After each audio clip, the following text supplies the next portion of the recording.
ভাইজান, ইন্ডিয়াতে একটা মেয়েকে ধর্ষণ করছে 6 জন মিলে। ওই ধর্ষকদের বিচার হয়েছে মৃত্যুদণ্ড। ইন্ডিয়ার এই বিচার দেখে ভাই বিশ্বাস করেন ইন্ডিয়ার প্রতি আমার একটা ভালোবাসা বেড়ে গেছে। আসসালামু আলাইকুম। আসলে আমারও আজ থেকে ইন্ডিয়ার প্রতি ভালোবাসা বেড়ে গেছে।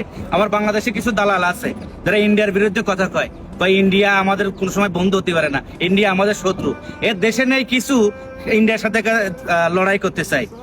আমাদের বাংলাদেশে কিছু ক্ষেপণাস্ত্র আছে, বুঝছেন, পারমাণবিক বোমা আছে, যেগুলো বাস্তবে কার্যকর নয়। সেগুলো কি জানেন?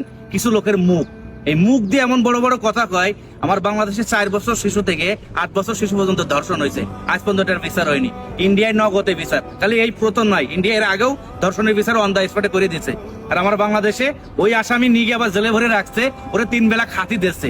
আরে বাংলাদেশ, ওরে অন দা স্পটে ক্রস ফায়ার দেওয়া যায় না? কি প্রশাসন আপনাদের কাছে? পোস্টাল মাথায় থাকতে পুলিশের মেরে যায়, পুলিশের কোনো পাওয়ার নেই। ওরা পুলিশ না রেখে